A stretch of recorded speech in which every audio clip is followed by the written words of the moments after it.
recuerden que van a elaborar proposiciones y las van a enviar a Miss Marcela hasta la página 145. Voy a hacer una breve lectura, un par de párrafos, quizás una página, para contextualizar la reflexión que está haciendo el autor. Las maravillas de la burocracia. Entonces estamos ya pongámonos en el contexto, hace 5.000 años los seres humanos crean los primeros sistemas para codificar signos. Codificar signos, o sea, construir signos que permitan representar realidades. Las maravillas de la burocracia. Voy a hacer el ejercicio de lectura, espero que ustedes acompañen allá, miren el texto por favor.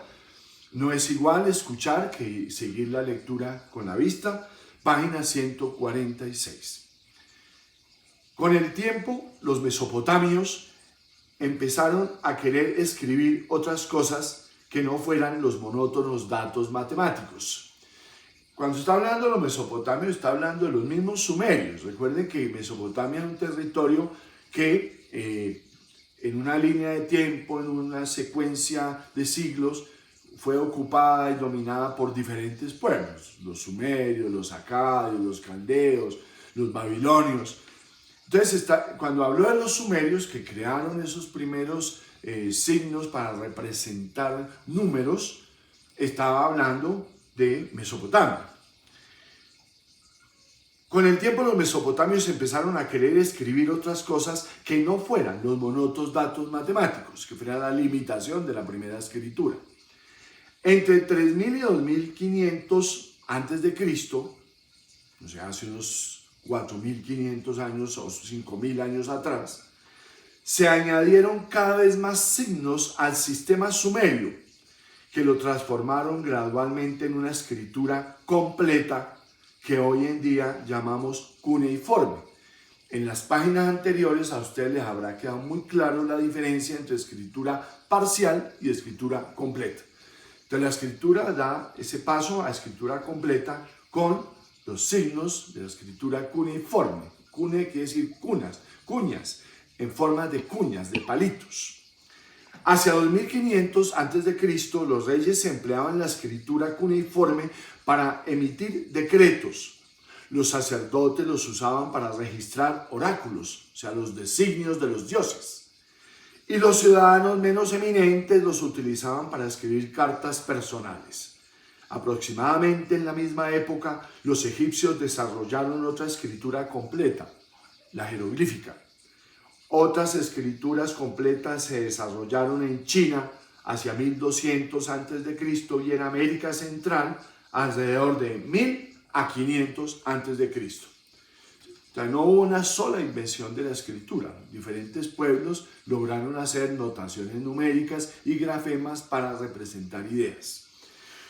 Desde estos centros iniciales, las escrituras completas, un paréntesis, el párrafo anterior en el orden secuencial sería la P15, que ya a ustedes les corresponde sentarse a hacer el ejercicio de abstracción, de eliminar las particularidades y construir el pensamiento central, o sea, la proposición. Lo que acabo de leer es P15, porque a este párrafo le vamos a hacer todas las proposiciones, que no hemos podido hacerlo con los otros capítulos. Este capítulo le vamos a hacer todas las proposiciones párrafo a párrafo. Vamos con el párrafo de la P16. Desde estos centros iniciales, entonces habló de Sumeria, recordemos, habló de Egipto y habló de América, que es concretamente Mesoamérica, América Central. Desde estos centros iniciales, las escrituras completas se extendieron ampliamente, adoptando varias formas nuevas y tareas novedosas. La gente empezó a escribir poesía, libros de historia, novelas, dramas, profecías, libros de recetas de cocina. Pero la tarea, atentos, esto sería muy bueno que lo subrayaran. La tarea más importante de la escritura continuó siendo el acopio de montones de datos matemáticos y dicha tarea continuó siendo prerrogativa, o sea, un derecho exclusivo, prerrogativa de la escritura parcial. Entonces, en esa lucha de la memoria contra el olvido, ¿qué era lo más prioritario que había que recordar, que no se podía olvidar? Pues los datos de quién era dueño de qué, de cuántos impuestos tenía que pagar un propietario, de las cifras de las transacciones comerciales con otra ciudad, con otros comerciantes. Pues, sigue siendo prerrogativa de la educación, de la escritura parcial. La Biblia hebrea, la Ilíada griega, el Mahabharata hindú y el Tipitaka budista empezaron como obras orales, que fue lo que yo escribí en el diagrama en el tablero. Obras orales. Durante muchas generaciones se transmitieron oralmente y hubieran sobrevivido incluso si no se hubiera inventado nunca la escritura. Pero los archivos de datos y las burocracias complejas, o sea, las burocracias, las estructuras organizacionales del Estado, las burocracias complejas nacieron junto a la escritura parcial, o sea, la datación numérica, a la escritura parcial, y ambas siguen inexorablemente unidas hasta hoy, hasta el día de hoy, como hermanos siameses. Piensa el lector en las crípticas centradas en las bases de datos y hojas de cálculo informatizadas. O sea, burocracia estatal, me explico esta idea, burocracia estatal y sistemas de datación numérica son inseparables, lo uno no se da sin lo otro. Para poder administrar un estado de grandes proporciones, porque empieza a expandirse los imperios, los reinos, los volúmenes de datos eran inmanejables por la memoria biológica del cerebro. Había que crear memorias auxiliares, y esas memorias auxiliares fueron los papiros, que se convirtieron en los primeros archivos, en las primeras hojas de Excel.